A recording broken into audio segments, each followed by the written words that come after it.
हवा में पहाड़ों की ठंडक थी। शांतिधाम वृद्धाश्रम पहाड़ियों के बीच बसा हुआ ऐसा स्थान था जहां हर उम्रदराज इंसान अपनी अनकही कहानियों और टूटे सपनों को साथ लेकर आता था। हर शाम चाय के समय सभी बुजुर्ग एक साथ बैठते और अपनी जिंदगी की कहानियां सुनाते। यह उनकी आदत बन चुकी थी। लेकिन एक व्यक्ति ऐसा था जो हमेशा अपनी कहानी सुनाने से बचता था। 65 साल के श्रीधर बाबू एक साधारण दिखने वाले शांत स्वभाव के व्यक्ति थे। हमेशा अपनी दुनिया में खोए हुए, किसी से ज्यादा बात नहीं करते। उनकी आंखों में एक गहराई थी, जैसे किसी पुराने दर्द को छुपा रखा हो।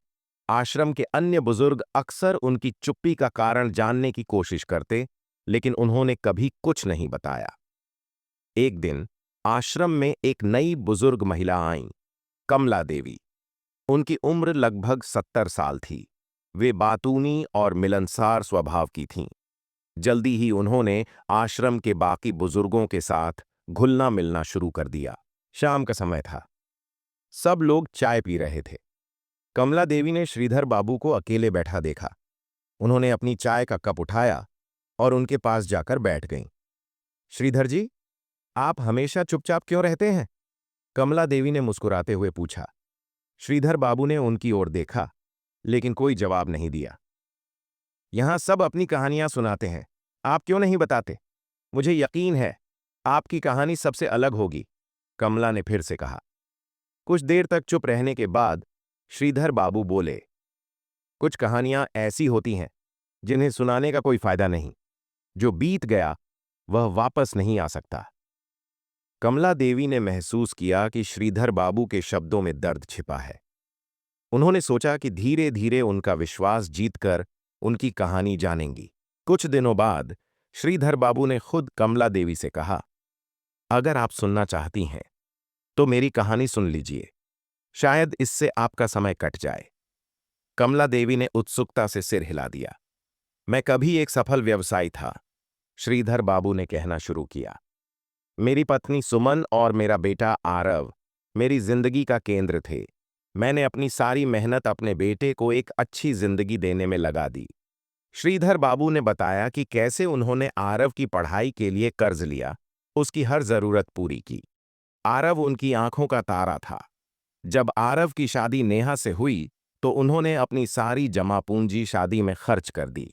उस समय मुझे लगा, अब मेरा बेटा बड़ा हो गया है, अब वह हमारा ख्याल रखेगा, श्रीधर बाबू ने कहा। लेकिन वक्त बदल गया। आरव और नेहा ने धीरे धीरे उन्हें परिवार के फैसलों से दूर करना शुरू कर दिया। पहले वे मुझे छोटी छोटी बातों में शामिल नहीं करते थे। फिर एक दिन उन्होंने कहा कि मेरा और सुमन का अलग कमरा होना चाहिए। हमें परिवार की निजी जिंदगी में दखल नहीं देना चाहिए। श्रीधर बाबू की आवाज भर्राने लगी। कमला देवी चुपचाप सुन रही थीं। एक दिन नेहा ने कहा कि हमें वृद्धाश्रम चले जाना चाहिए। उसने इसे एक आरामदायक स्थान कहा। आरव ने भी इसका समर्थन किया। सुमन और मैं मजबूर हो गए। श्रीधर बाबू और उनकी पत्नी सुमन शांतिधाम वृद्धाश्रम आ गए। कुछ ही महीने बाद सुमन बीमार पड़ गईं। इलाज के बावजूद वह ठीक नहीं हो सकीं और उनकी मृत्यु हो गई। उस दिन मुझे लगा कि मैंने सब कुछ खो दिया। अब मैं अकेला था। बेटा, मेरी बहू, जिनके लिए मैंने अपनी पूरी जिंदगी लगा दी, उन्होंने मुझे भुला दिया। श्रीधर बाबू ने अपनी बात खत्म की। कमला देवी की आंखों में आंसू आ गए। उन्होंने महसूस किया कि श्रीधर बाबू के शब्दों में कितना दर्द छुपा है। कुछ दिनों बाद कमला देवी श्रीधर बाबू के कमरे में गईं।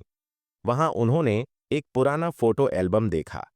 एल्बम में परिवार की पुरानी तस्वीरें थीं, लेकिन इन तस्वीरों के बीच एक नोट छिपा हुआ था। सभी चीजें माफ की जा सकती हैं, लेकिन अपनों द्वारा भुलाया जाना सबसे बड़ी सजा है। कमला देवी ने यह नोट पढ़ा और समझ गईं कि श्रीधर बाबू का दर्द कितना गहरा है। एक दिन वृद्धाश्रम में एक कार आई। उसमें से आरव और नेहा उतरे। उन्हें देखकर सभी बुजुर्ग हैरान रह गए। पापा, हमें माफ कर दीजिए, आरव ने रोते हुए कहा। हमें अब एहसास हुआ है कि हमने कितनी बड़ी गलती की। प्लीज हमारे साथ घर वापस चलिए। श्रीधर बाबू ने उनकी ओर देखा। उनकी आंखों में कोई गुस्सा नहीं था, लेकिन एक अजीब सी शांति थी। आरव, जब मुझे तुम्हारी सबसे ज्यादा जरूरत थी तब तुमने मुझे भुला दिया। अब इस आश्रम ने मुझे शांति दी है, मैं यहीं रहूंगा, श्रीधर बाबू ने धीरे से कहा। आरव और नेहा ने बार बार माफी मांगी, लेकिन श्रीधर बाबू का फैसला नहीं बदला। वे बिना कुछ कहे लौट गए। एक दिन वृद्धाश्रम में एक कार आई। उसमें से आरव और नेहा उतरे। उन्हें देखकर सभी बुजुर्ग हैरान रह गए। पापा, हमें माफ कर दीजिए, आरव ने रोते हुए कहा। हमें अब एहसास हुआ है कि हमने कितनी बड़ी गलती की। प्लीज हमारे साथ घर वापस चलिए। श्रीधर बाबू ने उनकी ओर देखा। उनकी आंखों में कोई गुस्सा नहीं था, लेकिन एक अजीब सी शांति थी। आरव, जब मुझे तुम्हारी सबसे ज्यादा जरूरत थी तब तुमने मुझे भुला दिया। अब इस आश्रम ने मुझे शांति दी है, मैं यहीं रहूंगा, श्रीधर बाबू ने धीरे से कहा। आरव और नेहा ने बार बार माफी मांगी, लेकिन श्रीधर बाबू का फैसला नहीं बदला। वे बिना कुछ कहे लौट गए। आरव और नेहा के जाने के बाद श्रीधर बाबू की जिंदगी में एक अजीब सा बदलाव आया। अब उनके चेहरे पर एक अलग सी दृढ़ता दिखती थी। वे ज्यादा चुप नहीं रहते थे।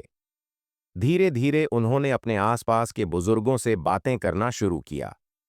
कमला देवी ने महसूस किया कि श्रीधर बाबू अब पहले से ज्यादा आत्मनिर्भर हो गए थे। उन्होंने उनके साथ समय बिताना शुरू किया और दोनों के बीच एक गहरी दोस्ती हो गई। आरव और नेहा के जाने के बाद श्रीधर बाबू की जिंदगी में एक अजीब सा बदलाव आया। अब उनके चेहरे पर एक अलग सी दृढ़ता दिखती थी। वे ज्यादा चुप नहीं रहते थे। धीरे धीरे उन्होंने अपने आसपास के बुजुर्गों से बातें करना शुरू किया। कमला देवी ने महसूस किया कि श्रीधर बाबू अब पहले से ज्यादा आत्मनिर्भर हो गए थे। उन्होंने उनके साथ समय बिताना शुरू किया और दोनों के बीच एक गहरी दोस्ती हो गई। कुछ महीनों बाद आश्रम में एक सामूहिक बैठक बुलाई गई। आश्रम के व्यवस्थापक ने कहा, हमें लगता है कि आप सभी को एक रचनात्मक गतिविधि में हिस्सा लेना चाहिए। इससे आपका समय भी अच्छे से कटेगा और आपकी छिपी हुई प्रतिभाएं भी सामने आएंगी। सभी ने अपनी अपनी रुचि बताई। किसी ने कहा कि वे बागवानी करना चाहते हैं, तो किसी ने कहा कि वे गाने गाना चाहते हैं, लेकिन श्रीधर बाबू ने कुछ अलग सुझाव दिया। मैं चाहता हूं कि हम सब मिलकर अपनी कहानियों को लिखें। हर किसी के पास कहने के लिए कुछ न कुछ होता है। हम उन कहानियों को इकट्ठा करके एक किताब बना सकते हैं, उन्होंने कहा। यह सुझाव सुनकर सभी बुजुर्ग हैरान रह गए। उन्होंने कभी नहीं सोचा था कि उनकी जिंदगी की कहानियां किसी किताब का हिस्सा बन सकती हैं। श्रीधर बाबू ने सबको प्रोत्साहित किया कि वे अपनी कहानियां लिखें। जो बुजुर्ग लिख नहीं सकते थे, उनकी कहानियां श्रीधर बाबू और कमला देवी ने सुनकर लिखीं। धीरे धीरे आश्रम के हर कोने में कहानियों का एक नया संसार बन गया। किसी ने अपने बचपन की यादें साझा कीं, तो किसी ने अपनी जिंदगी की मुश्किलों का जिक्र किया। श्रीधर बाबू की खुद की कहानी भी इस किताब का हिस्सा बनी। उन्होंने अपनी भावनाओं को शब्दों में उतारा। यह उनके लिए एक तरह की भावनात्मक मुक्ति थी। कुछ महीनों की मेहनत के बाद किताब तैयार हो गई। इसका नाम रखा गया अनकही कहानियां, वृद्धाश्रम की दास्तानें। श्रीधर बाबू ने किताब को छपवाने का जिम्मा लिया। उन्होंने स्थानीय पब्लिशर से संपर्क किया और कुछ ही समय में किताब प्रकाशित हो गई। जब किताब बाजार में आई तो उसे पढ़ने वालों ने बहुत सराहा। यह किताब एक आवाज बन गई उन बुजुर्गों के लिए जिन्हें उनकी खुद की जिंदगी में भुला दिया गया था। जल्द ही मीडिया को भी इस किताब के बारे में पता चला। एक न्यूज चैनल ने आश्रम का दौरा किया और इस पहल को कवर किया। न्यूज चैनल पर जब श्रीधर बाबू को बोलने के लिए बुलाया गया तो उन्होंने कहा, यह किताब सिर्फ हमारी कहानियां नहीं है, यह समाज के लिए एक संदेश है। हमें यह समझना होगा कि बुजुर्ग सिर्फ जिम्मेदारी नहीं, बल्कि हमारे जीवन की नींव हैं। उनकी भावनाओं की कद्र करना हमारा कर्तव्य है। यह इंटरव्यू वायरल हो गया। लोग किताब खरीदने और आश्रम में दान देने के लिए आने लगे। जब आरव और नेहा ने यह खबर देखी तो वे हैरान रह गए। उन्हें यह समझ में आया कि उनके पिता ने अकेले ही अपने लिए एक नई पहचान बना ली थी।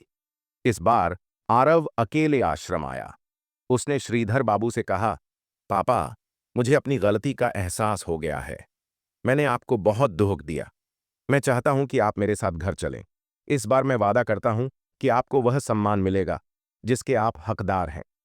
श्रीधर बाबू ने उसकी ओर देखा और गहरी सांस ली। आरव, मुझे खुशी है कि तुम बदल गए हो, लेकिन मैं अब यहीं रहकर अपने जैसे दूसरे लोगों के लिए कुछ करना चाहता हूं। मेरे पास अब बहुत काम है।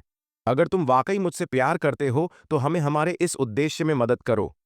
आरव ने सिर झुकाकर उनकी बात मानी। आरव ने अपनी पत्नी नेहा के साथ मिलकर आश्रम के लिए फंड इकट्ठा करना शुरू किया। वह अपने पिता के मिशन का हिस्सा बन गया। कुछ ही समय में आश्रम का विस्तार हुआ। नए बुजुर्ग यहां आए और उनकी कहानियों को भी दस्तावेजों में सहेजा जाने लगा। अब अनकही कहानियां सिर्फ एक किताब नहीं, बल्कि एक आंदोलन बन गई थी। श्रीधर बाबू आश्रम के बगीचे में बैठे हुए थे। कमला देवी उनके पास आईं और बोलीं, श्रीधर जी, आपने जो किया वह सच में प्रेरणादायक है। आपने हमें दिखा दिया कि जिंदगी कभी खत्म नहीं होती, बस हमें नई शुरुआत करनी होती है। श्रीधर बाबू मुस्कुराए। कमला जी, यह तो सबका प्रयास था।